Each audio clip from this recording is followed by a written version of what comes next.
Okay, so as we discovered in that last example, it was a lot of work to go through this process to integrate cosine to the fourth. It was just a really whole lot of work. Okay, so what I want to show you now is an alternative.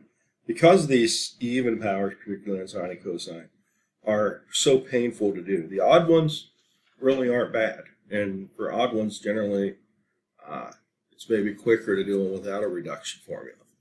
Uh, but there are these things called reduction formulas that we use, and these are particularly useful when we're dealing with an even power of sine or an even power of cosine only. So the formulas, these are not ones you must memorize or anything. Actually provide those for you on your exam when you need them. And here's what they are. Integral of sine to the nth power x dx is equal to negative sine to the n minus 1 of x times cosine of x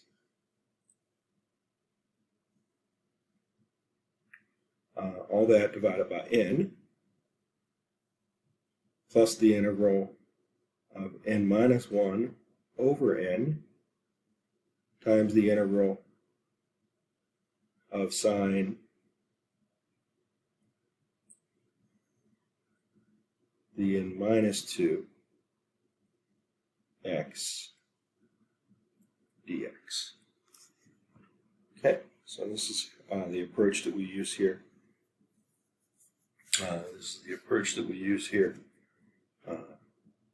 And that will let us reduce a sine formula down. Now, this is actually developed.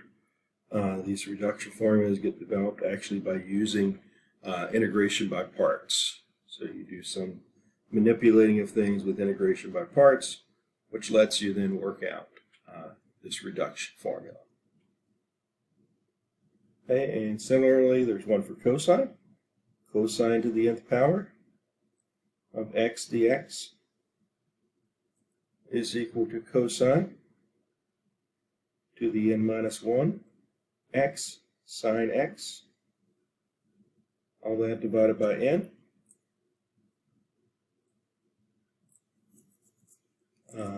plus n minus 1 over n integral of cosine to the n minus 2 x dx.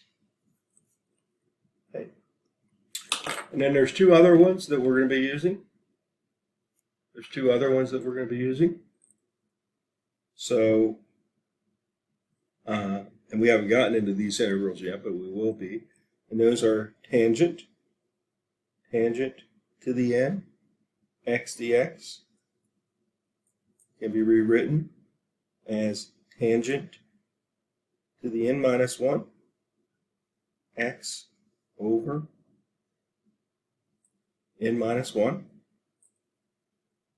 minus the integral of tangent to the n minus 2 x dx, provided n is not equal to 1.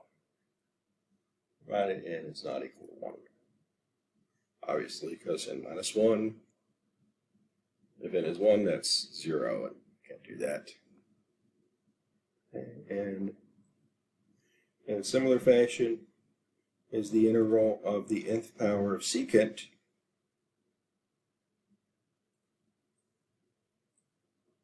is equal to secant n minus 2 x tangent x divided by n minus 1 plus n minus 2 over n minus 1 integral secant to the n minus 2 x dx. Also with the condition that n can't be 1, because again that would be division by 0. So these are all called our reduction formulas. And basically they let us drop from a power of n down to a power of n minus 2. So sometimes, depending on what power you have, you may have to do this several times before you can fully work the problem out. but it gives us a quick way to drop down the powers for our trig functions. Okay, and so this is good again when we have just a sine or a cosine. We can express everything as just a sine or a cosine. Again, there are times when these formulas don't come into play. And so again, if we were dealing with an integral like this, that formula doesn't come into play because I never have just a single sine or just a single cosine. I have that odd cosine left over.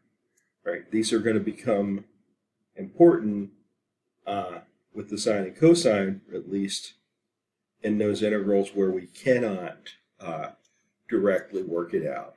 Right? We're not able to directly work it out. That's when these become valuable. In particular, as we're going to look at in our next video, we're going to look at revisiting this cosine to the fourth. And you remember all the work we had to do here to get that worked out. We're going to approach it with the reduction formula.